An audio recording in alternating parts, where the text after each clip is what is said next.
So guys, how are you feeling about the game today? What do you think the score will be? 3-0. 3-0? Yeah, mate, 100%. 3-1. 3-1? Yeah, I went 3-0 today as well. 3-0. I'm thinking a 3-1 Arsenal. Oh yeah? Havertz is going to get on the score sheet, I think, and maybe Odegaard. Not sure about the other one. So I'm with a couple of Wolves fans. Lads, what do you think the score's going to be today? 3-2 Wolves. 3-2 Wolves? Yeah. Oh yeah? What do you think, mate? I'd be quite happy with a draw. As long as I see some goals, I'd be quite happy with both. I'm only here for goals. I think it's risky with our back four that we're playing. Yeah. So I am predicting an Arsenal win.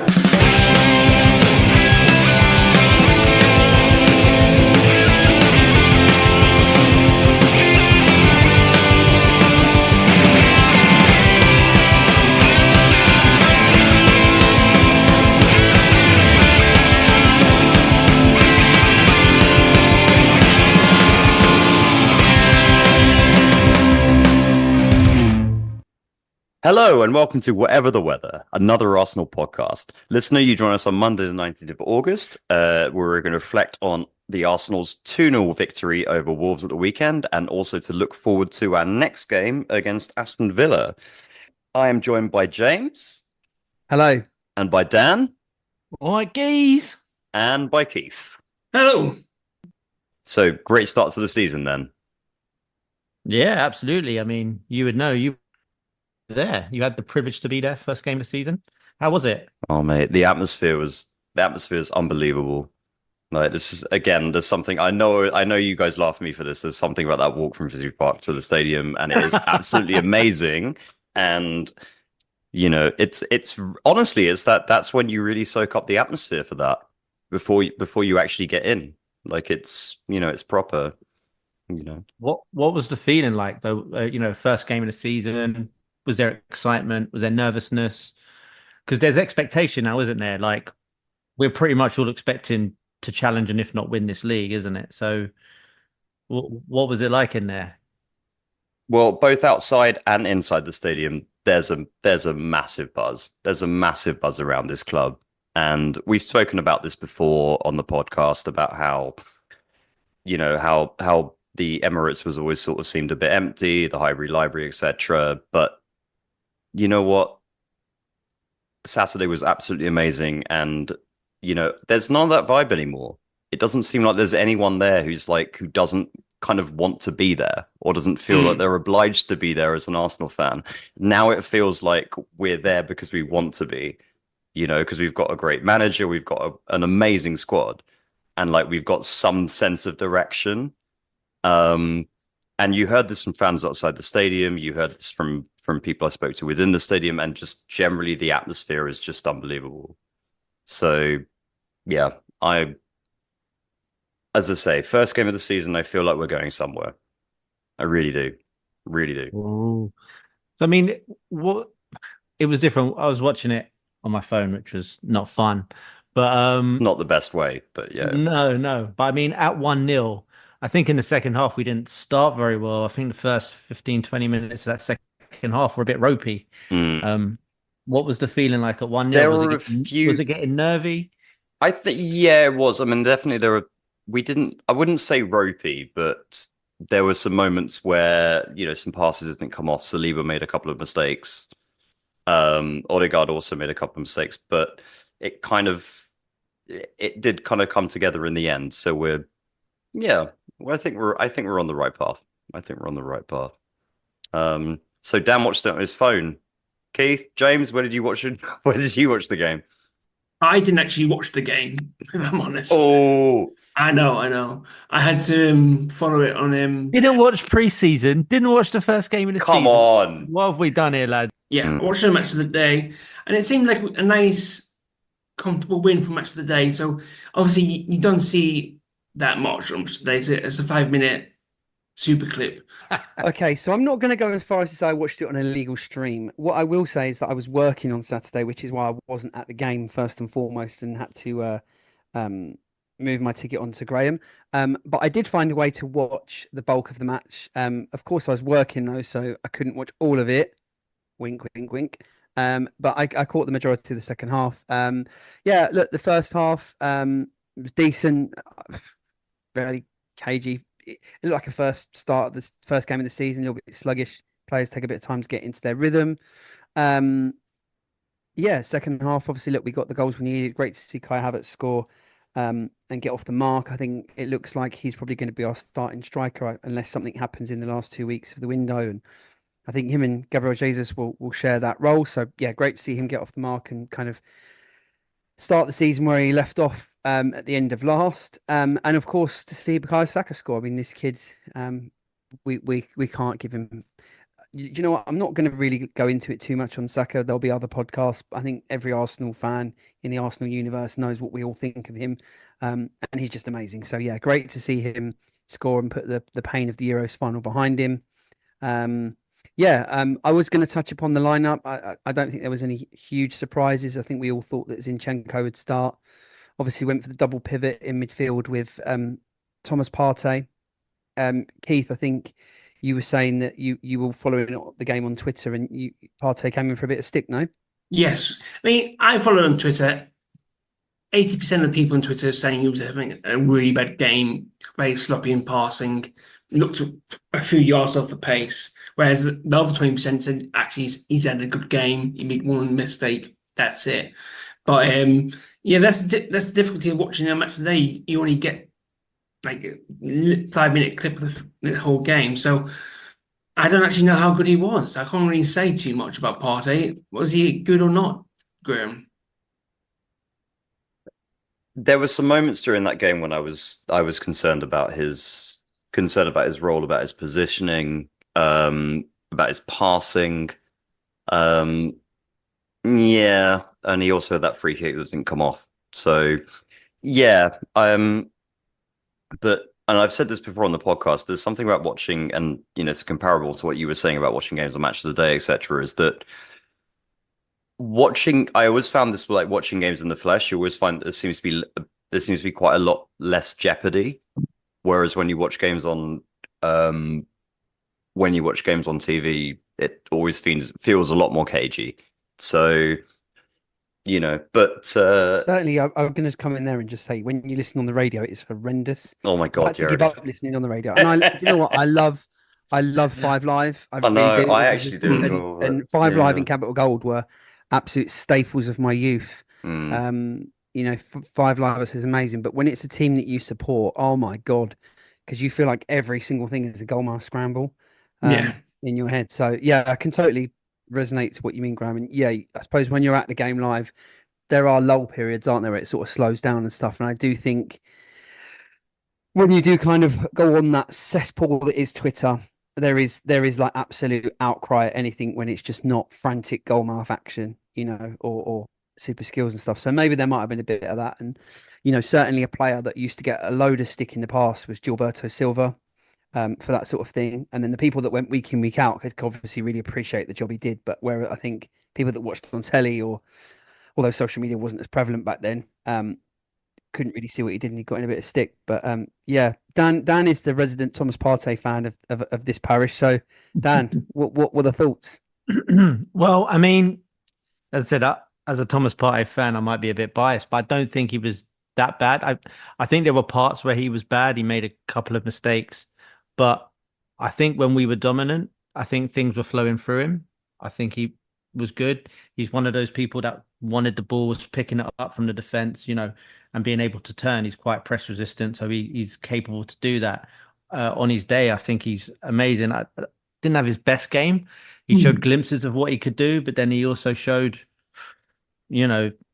some of the lackadaisical moments that he can have sometimes. I think Thomas Partey can either be brilliant or he can have a really poor game, and I think he got a bit of a mix of it on Saturday. But I mean, for Saka's goal, he took the free kick quickly, got us moving. No one really spotted that, but if it wasn't for that quick thinking, we wouldn't be, on the move and getting it to Kai, who gives it to Saka. I mean, I thought for the most part we were good. We had plenty of the ball. I think Wolves' chances were kind of made from our own doing at times. So I think Saliba made a really poor pass. And they had that one chance with their big Norwegian lad. I can't remember his name. Larson. Very good header. Even better save from Raya. Yeah, and I mean, we've talked about Raya in the past, and Mm. I think it's one of those things. Raya got the Golden Glove last year, but he I mean, doesn't that get was a a lot. save, mate. Like, come Yeah, on, but he unreal. doesn't get a lot of credit for his Golden Glove last year because of Mm. the defense in front of him and Declan Rice and stuff like that. Mm. And so people still question his shot stopping ability. Can he save you? Can he save you a point or two? Do you know what I mean? Like at the end of the season, has your keeper given you points? Mm. And Yeah. I don't think until you know, well, all last season, you wouldn't say David Raya saved us the 3 points or gave us 2 a point. points. Yeah. And I'm not saying he did that on Saturday, but that save was really important. It was 1-0, and it was a really important save. So I Mm.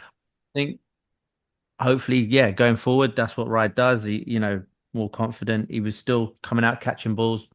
Um, Well, Gary O'Neill said that Arsenal like to keep clean sheets for fun, and that's obviously because of David Raya. So, Yeah. you know, Yeah, I want to come in there and just say that I think Dan makes an absolutely superb point. You won't hear me say not that like too me, is many it? times on this oh, podcast, good but Lord, that's no, do you know what? I think he's absolutely nailed it there. David Raya, I don't think, apart from the penalty shootout victory against Porto, I don't think there was a single game where people thought, you know what, he saved us points here. What David Raya did that earned us points was his general style of play, wasn't it? It was his quick Yeah. release of the ball, his good distribution, Calmness. calmness under pressure, that kind of stuff. Not just booting it long, Jordan Pickford-esque as Ramsdale would do when there's a little bit of a press on, and that's what saved it. But I think you saw his shot stopping ability, and it was a brilliant reactionary save. And I think the decision had already been made anyway. That Aaron Ramsdale's going to move on, and I think we all expect that to happen later in the window. But I think if there was any doubt at all, that has now gone. But yeah, after that, as I said, we got the first goal fairly early. What was it, the 18th minute? Kai, you know, where he left off from last season, really. Another great goal. The cross from Saka was fantastic.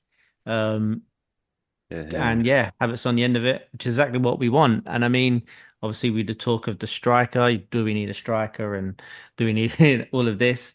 Oh, If are we Kai doing that? Are we doing that again, Dan? No, we're not. I'm just saying, like, if Kai keeps doing what he's doing, the cries out for a striker will die down. And he had an all round good game as well. He had a chance on his right foot which he really scuffed, and it was quite bad actually. But his all round game was pretty good. His touch was good. Linked play quite well.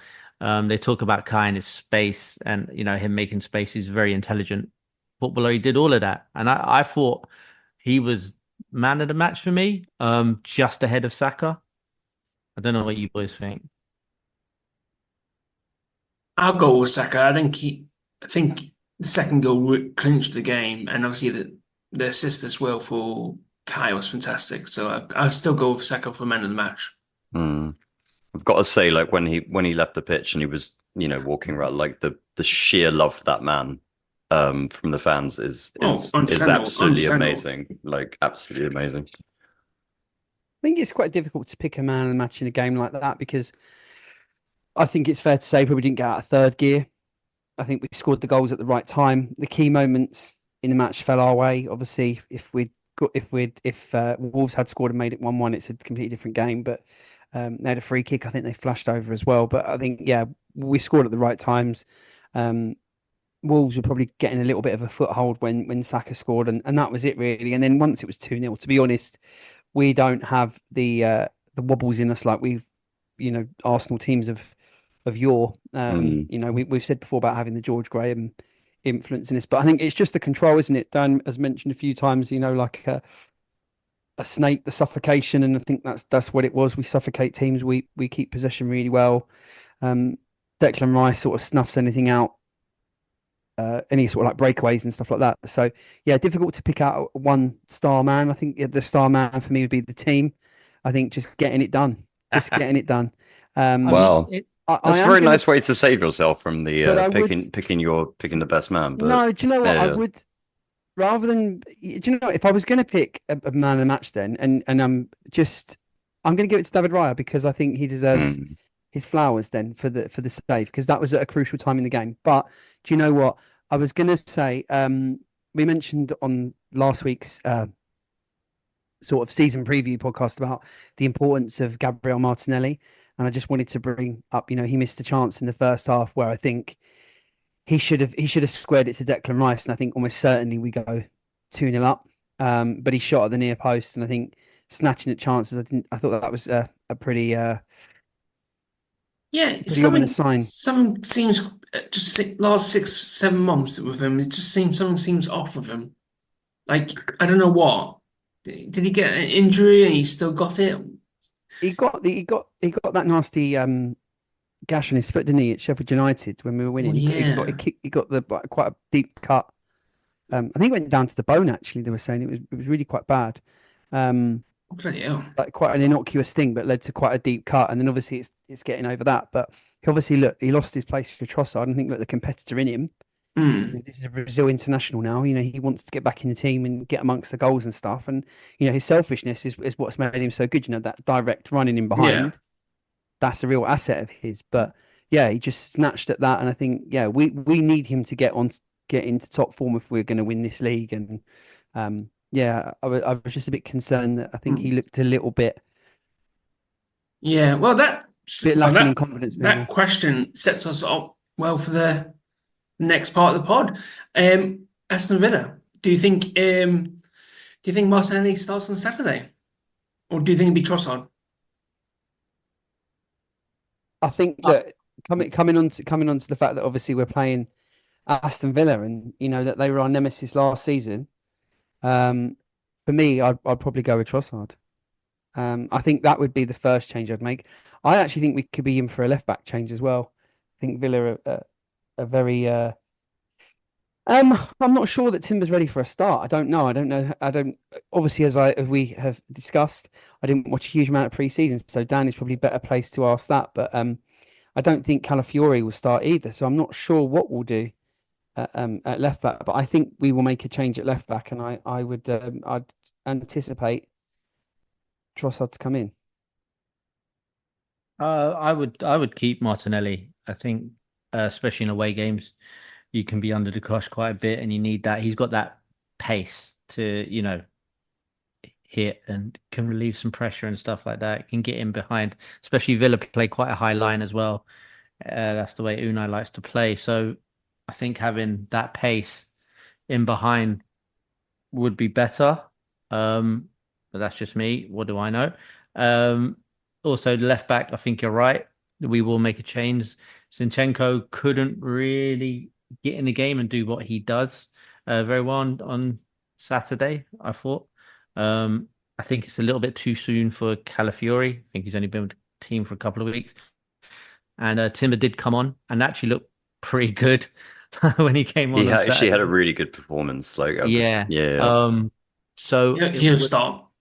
So I would say Timber probably moves in at left back.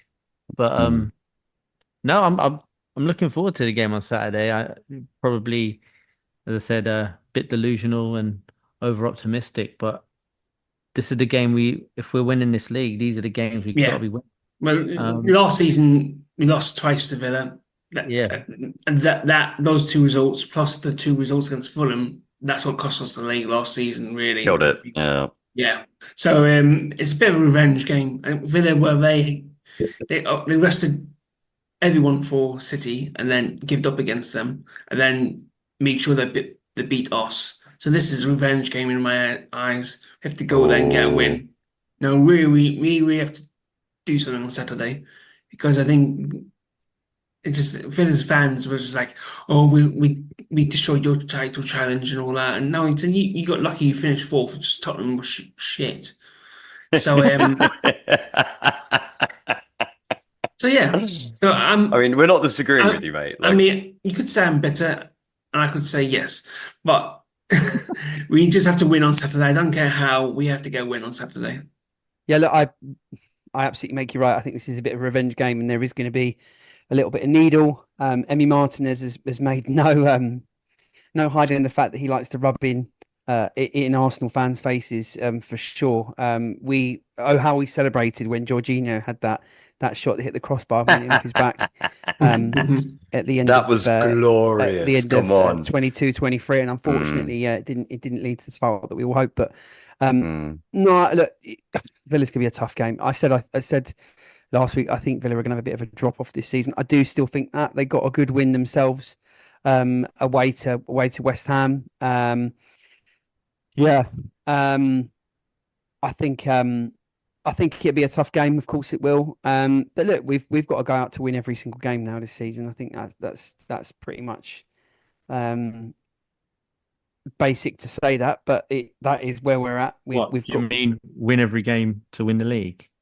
I think we've got to have the mentality to go out there to win every game. Absolutely. Having said that, I don't think that we didn't do that last season. Obviously, I don't think you set a team up to say, "Oh, we'll just take a draw." But obviously, circumstances Maybe decree at the where some. Etihad. Yeah, but sometimes that I'm sure the game plan at the Etihad was to nick a win, wasn't it? Nick a win Yeah. and a break. But Yeah. obviously, when it transpires to a draw, you think, well, you take it. There are some times where a point is well earned, and other times where it's not. But yeah, I think Villa is going to be a tough game. Make no mistake about that. Look, I'm not sure. Going back on what we were saying there about left back, I'm not sure what we'll do. In who's ready to start. I think in an ideal world, you'd have a fit Tomiyasu, a fit Timber, a fit Calafiori, and then you've got a real decision to make. I'm pretty sure that Kiwior won't play. I'm Not even in the squad, mate. Yeah, I'd be very surprised if he's still at the club, to be honest, in what is it, 14 days time. Oof. Oof. That's But fair. yeah, and looking at that, I mean, there was a lot of talk on Friday that Merino was going to be announced on Monday, and look, it's now 10:15 and on Monday night, and as far as I'm aware, he's not been announced. So yeah, it looks like the squad will be pretty much the same. News has come out today that looks like we're making a bit of a breakthrough with selling Eddie Nketiah to Nottingham Forest. So potentially one player less in the squad as we head up to Villa on Saturday. But no, look, we're well placed. We've got no big injuries. It's a tough start to the season, and Wolves could have been that banana skin, wouldn't it? And I think really good professional win there. Let's try and take that into Villa. Well, that's it. I mean, with the Wolves game, it's the first game of the season. No team is going to be at their very best, full flow. It takes a little bit of time, a few games, and we've got this hard run in the first 5 games, which is not ideal. But then in the same respect, maybe it's better to get rid of them early. Would you want to go away to Villa Park in the title run-in? I don't think that'd be ideal. I don't think you'd want to go away to Spurs in the title run-in, even though we did and slapped their bottoms. And City as well. Hell yeah. Hell yeah, yeah. buddy. And then do you want to go to the Etihad in a title run? What we do. Yeah. We get these games out of the way early, and if we come through those 5 games, 3 wins, 2 draws, or 4 wins, 1 draw, whatever it is, Even undefeated. If you go undefeated in that, it's fine. You've gotten some good hard games out the way, and then you can crack on through September, October, and those games will come. So Villa is going to be a tough game, but I expect nothing less than a win. We're at this stage now where we go into every game as favourites, apart from maybe the City game. But then even at the Emirates, I feel like we should be favourites in that game. Just looking ahead. Sorry, Dan, just to come in there. Just looking ahead to the City game momentarily, and obviously, look, it's still a couple of weeks away. Do you think that's a little bit of a free hit for us, where we can go out to go all out to try and win it? And if we lose 2-1 or 2-0 or whatever, that's fine. We've just got to go and try and win that game to try and put a mark on them. I think a loss then would not be detrimental to the season. That's what I mean. Yeah. I think maybe psychologically it might be a bit of a blow. I think we get a lot. Don't forget, we beat City quite early on in the season last year at the Emirates, didn't we? And we ultimately, it didn't stop them, did it? So no, we just go out there and really try and give them a bit of a bloody nose. Yeah, exactly that. But I'm at the stage where it doesn't matter what time of the season it is now. We should be able to go toe to toe with City. I think defensively we are absolutely solid, and we score goals. I don't think we should. At the Etihad, you were right when you said we were trying to nick a win, but we shouldn't be trying to nick wins anymore. We should be going there and playing our game and um, putting it on them, suffocating them, and doing what we do. So I'm looking forward to all of these games. I really do think the squad's in a good place. Could probably need one or two more. With Mikel Merino coming in soon, hopefully we're waiting for the here we go or the Ornstein bomb as they we're true. waiting for that. And yeah, once Marino comes in, and if we do sell Eddie, which is looking quite likely, I do think we'll bring in an attacker. We've still got 2 weeks left. I've got a funny feeling we might try and get Nico Williams, That wouldn't surprise me. Arteta obviously loves him, and I still think if we can get rid of Nketiah, get some money in for Ramsdale, that's £50 million there, £60 million there. That gives us a leeway to go and get someone like Williams or Rafinha from Barcelona. I would say as well, last few minutes, there's been a bit of talk on Twitter. Must be true. Ornstein said that. Ornstein have said that Wolves are. Do you know what? Wolves are after Ramsdale, and Fabrizio has said that Romano we've agreed terms with a Spaniel keeper.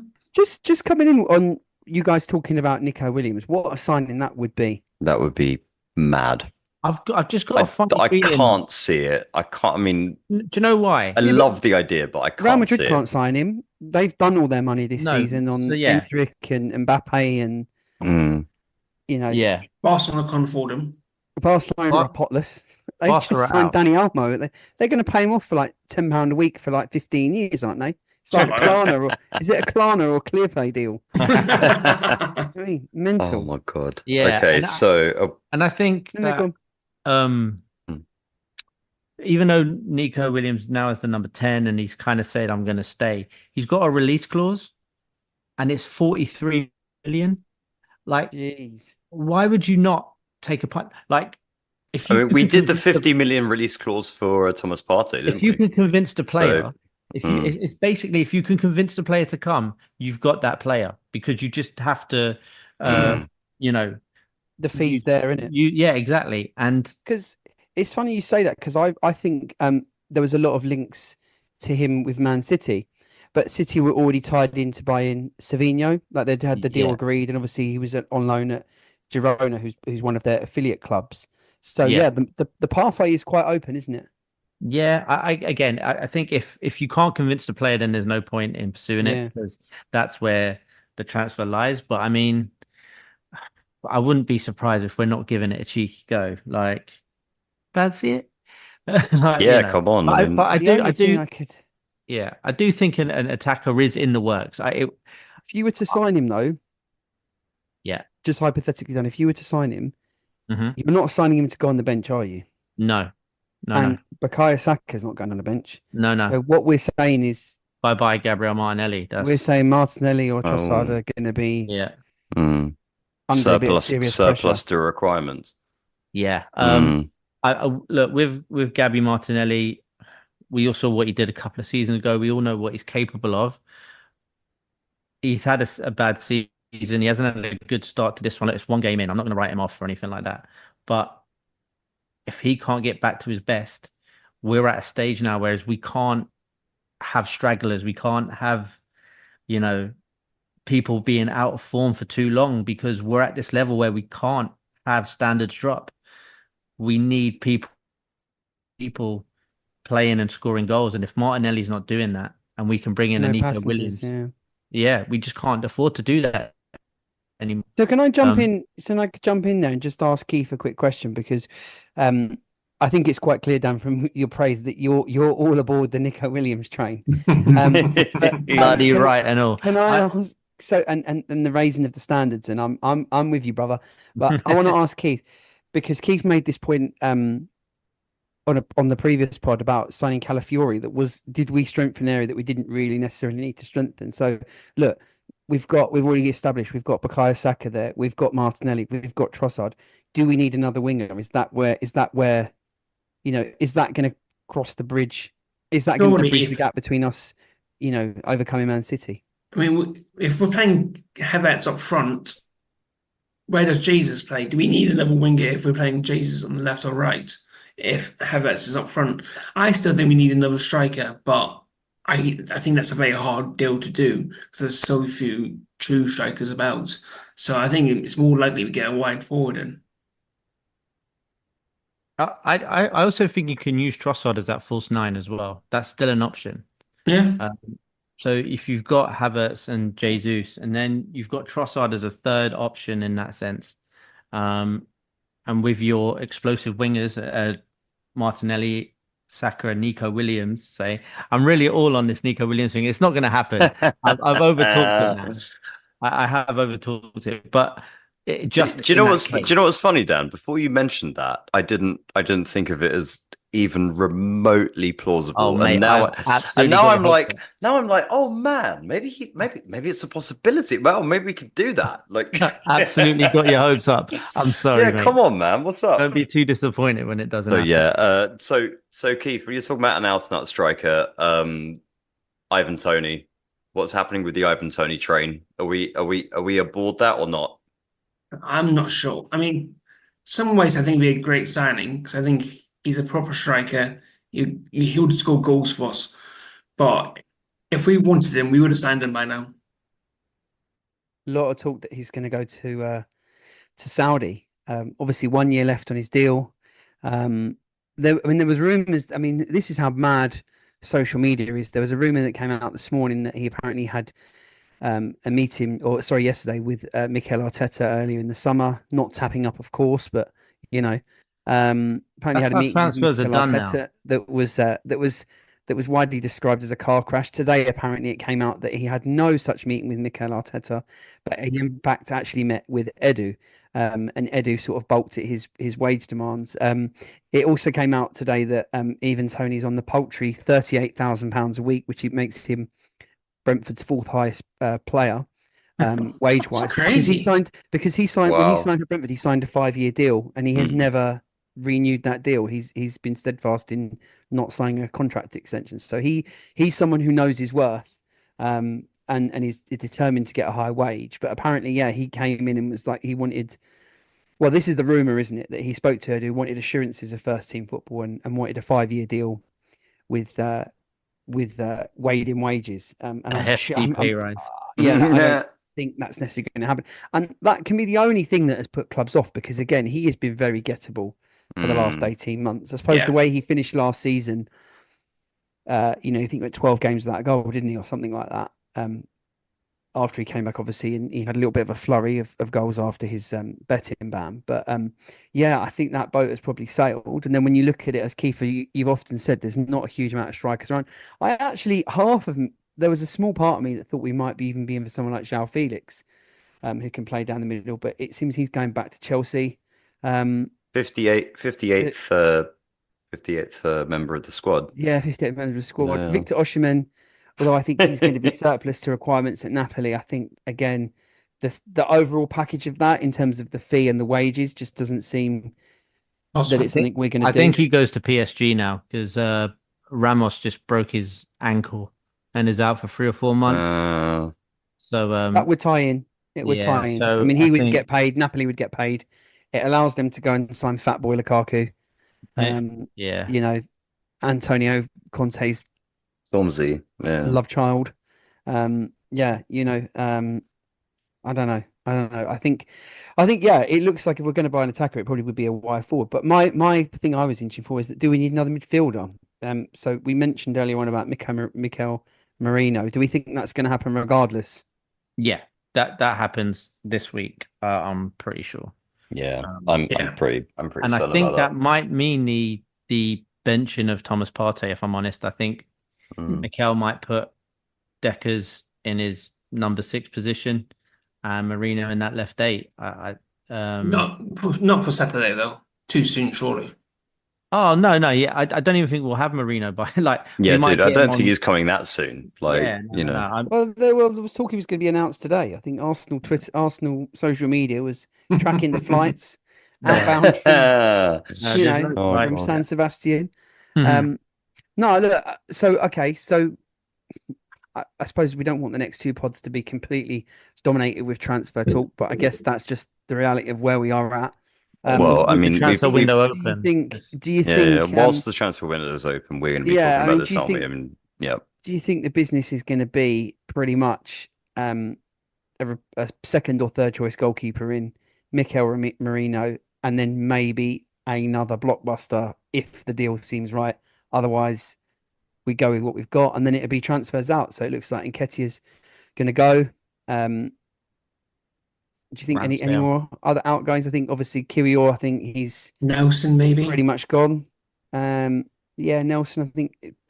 The thing is, do you let Nelson go if you don't bring another wide forward in? I'm not so sure you do. I think you've got I to don't keep think him you do around just either. in And case. actually, I think hanging on to him is probably prudent. I Yeah. thought, but I thought Yeah. it was quite telling though. Instead of bringing Nelson off the bench, he took off Saka and then he moved Martinelli over to the right and brought on Trossard. He didn't Mm. bring Mm. on Nelson, which could have been that sub. Um, yeah, I don't know how much. Yeah, I don't know about Reece Nelson's future at the club. Um, He hasn't got one. I think Nelson falls in the same category as Fabio Vieira in that I think We're trying Mikel to loan likes him them out, as apparently. I think Mikel likes them both as players, Mm. but he just cannot get them in the team. Mm. And you know, Dan, you were talking about levels and moving up and all this sort of stuff, and I think the ceilings we've just outgrown them both. I think Fabio Vieira, there's obviously there's been injury in there, and you know he just hasn't got the minutes to show what he's capable of. But we can't sit around and wait for him to become what we hoped he would be when we signed him. but it's even when he has had the minutes, he hasn't done enough to go. Yeah, you can see, like you can see, he's done glimpses of things, but his overall game, it just, I don't know. There's some players that simply don't suit Premier League football. That just might be the case. He might be a top quality footballer, but just not for this league. Um, I don't know. I think he gets a lot of stick for being too lightweight, um, easily bullied off the ball, and that is the case. Also finding his position pre-season, which I watched and you didn't because you're all not proper Because fans. we're not real fans. He was playing out wide on the right in Saka's position. So you tried him out there. Um, he didn't have a great preseason either. If I'm honest, I didn't really stand out. He is not like a replace. He is not a like for Saka. If No, that's what and I you're don't looking think. for, you know. Yeah, and I don't think he was meant to be. He wasn't going to do what Bukayo Saka does. Mm. But in the same respect, you'd need something from him. He's meant to be creative and bring that to the team. And I didn't see it. I haven't seen it enough. And it's one of those, how long do you give him? How many, I'm sure if he's fit, he'll play in the Carabao Cup. Mm. But Yeah, apart from that, you're in the Jorginho realms, aren't you? Where it's minutes here and there. I think the difference yeah. with Jorginho is he's a great professional and can come in and you know what the job he can do. I'm not sure that Fabio Vieira is going to get the minutes to come in and really improve us, unfortunately. Okay. I think the other player that looks like we're probably going to end up keeping, by quirk of luck, is obviously Kieran Tierney. Oh my God, I was Because he's injured. So I literally think, about to say this. yeah. So his injury. So I read today that it looks like he's probably going to be out until October, the October internationals. Oh my God. If he can get himself fit, do you think there's a chance, or do you think he just warms the bench until he goes in January? I don't think he does Yeah. won't even warm the bench. I doubt he'd get Premier League number. He probably wouldn't be in the squad till January. Yeah, he doesn't make the bench. He doesn't make the bench. Him and Kivior are at home. Yeah. Mm, I mean, we are short of left back, so I know. I mean, there are just none of them. Like, like Apparently- literally none of them. Apparently, No, I would quite like to. Do you know what? I would quite like to see him play. Just like, I don't know, like one fucking Carabao Cup Just for game or shits and something giggles, like eh? that, just to be like, Testimonial Yeah. game or something. yeah, something like that. He'd Just probably like, get, he'd He'd probably let's get be, injured in that as well. I yeah, exactly. guaranteed No, he'd he get probably injured. would. Yeah. But let's be fair, like he did his job when he was there, and I always really liked him. So, Yeah, you The- he was could. part of the squad when when Arsenal were very much in transition. Yeah. Between where we were then, Mustafi, Socrates era, and to where we are now. So, He was a bridging player, wasn't he? Very Do you much know- a bridging player. do you know what I mean? So, but There was a time he was the best defender at the club. well, yeah, exactly. no That's doubt. kind of my point. Is that like you could call him a bridging player, fine, but I don't know. I don't mean that I still think- disrespectfully, by the way. You need players Yeah. like that. I still think Like you even if you look back at and we don't want to turn into talking about Manchester City, but there were players that they had to buy to get them to a next level, and then they outgrew those players. Jody and Lescott and Gareth Barry and James Milner, who's still, funnily enough, knocking around in Premier League football. he But certainly is. yeah, they had to go through those guys to get to where they are now, and we always knew when we started on this journey there was going to be casualties. I don't think any of us really expected it was going to be Kieran Tierney and Aaron Ramsdale, but here we are. Yeah. Again, we love both characters, and they've been good. I like you servants to the describe them club. as characters, like as if they're in a kind of Dickensian novel or something. Well, I Like, think just surely what Dan means there is, in fact, actually, no, Dan, you can surely what Dan means there is ... I just thought that was a bit of a silly interruption, Graham, basically. Because To be fair, it was. No, I mean like as characters, as personality. edit. They, No. Yeah. Shut up, Graham. I'm saying as fans, we kind of grew to love these players because of their personalities, what they brought along with their footballing ability. They brought a little bit something, bit of a cult figure.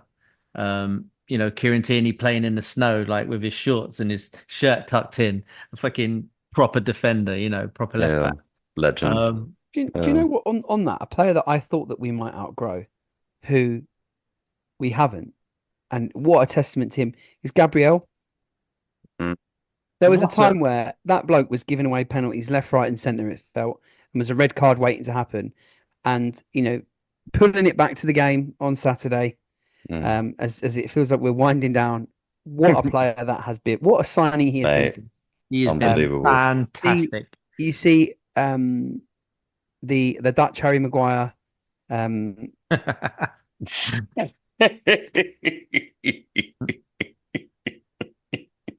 Delict join Man United for, what is it, 45 million? Yeah. And you think, how much was Gabriel? 23. Yeah, and you just think the player that we've signed, Man United have gone through two. They've gone through obviously Harry Maguire, and now they've got Matthias de Ligt in. They've spent the best part of £100 million.